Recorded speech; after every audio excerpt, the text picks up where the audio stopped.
Mamadi Kaba, bonjour. Bonjour.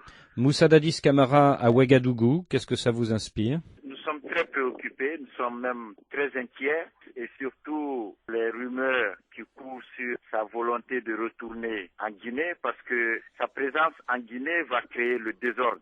Il y a des extrémistes qui veulent profiter de sa présence en Guinée pour que le pouvoir continue d'être détenu arbitrairement par l'armée parce qu'ils vont être poursuivis par la justice internationale. Et la seule façon de se protéger est de se maintenir au pouvoir contre le gré de la population. La semaine dernière, quand le ministre de la Défense, Sekouba Konaté, est rentré du Maroc et a annoncé qu'il prenait les rênes du pays et confiait le futur poste de Premier ministre à l'opposition, beaucoup de gens ont pensé que Dadis était désormais hors jeu. Alors comment expliquez-vous son départ du Maroc? Oui, le capitaine Dadis est hors jeu. Sa santé ne lui permet plus de gouverner le pays, ça c'est une évidence. Maintenant, nous pensons que l'explication la plus probable est que les extrémistes pro-Dadis veulent encore faire ce que les partisans de Lansana Conté ont fait quand Lansana Conté était en fin de règne. Ce sont des personnes qui gouvernaient en son nom et qui faisaient ce qu'ils voulaient. Je pense bien que des extrémistes veulent encore faire venir le capitaine Dadis en Guinée,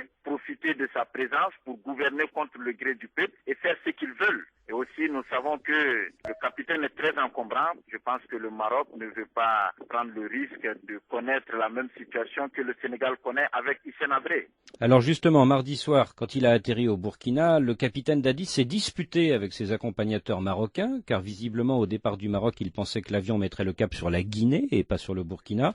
Est-ce que vous pensez que c'est le Maroc qui n'a pas voulu le renvoyer chez lui, ou que c'est le général Sekouba Konaté qui n'a pas voulu l'accueillir à Conakry? Non, moi je pense bien que ni le Maroc ni les autorités guinéennes n'avaient intérêt à ce que le capitaine aille en Guinée, parce que le risque est énorme. C'est une guerre civile qui plane sur le pays. Et le fait que le général Sekouba Konaté soit arrivé hier à Ouagadougou en compagnie du ministre des Affaires étrangères, du ministre du Commerce et du porte-parole de la junte Idrissa Chérif, est-ce que ça ne vous inquiète pas? Bon, Sekouba Konaté est conscient de la dynamique qu'il a enclenchée et qui a donné beaucoup d'espoir aux Guinéens et à toute la communauté internationale. Je ne pense pas qu'il va se laisser influencer jusqu'à abandonner cette dynamique. Donc vous ne craignez pas que le général retourne à Conakry en compagnie du capitaine? Le général ne peut pas prendre ce risque.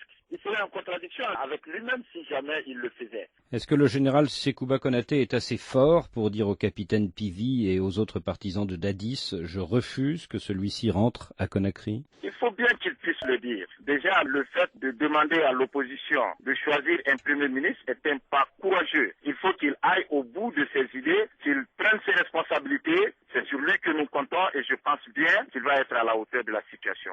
Un autre acteur clé en ce moment, c'est l'hôte de Dadis Camara, le président burkinabé Blaise Compaoré. En novembre dernier, le président Compaoré avait proposé un plan de sortie de crise dans lequel Dadis pouvait être candidat à la future présidentielle. Ne craignez-vous pas une connivence entre les deux hommes? Oui, nous craignons cette connivence. Aujourd'hui, la Guinée n'a plus besoin d'un régime militaire. Nous en avons trop souffert, nous n'en voulons plus. Et je pense que le capitaine Blaise Compaoré en est conscient et qu'il fera tout pour que la Guinée renoue avec la paix. Et qu'attendez-vous des partis de l'opposition aujourd'hui? Nous attendons qu'ils se mettent au-dessus des querelles de personnes et des guerres de positionnement. Ce serait bien que dès la semaine prochaine, le Premier ministre soit choisi et que ce Premier ministre ait déjà sa feuille de route et son gouvernement, que le capitaine Dadis trouve l'autorité de transition déjà en place et prête à travailler. Mamadi Kaba, merci.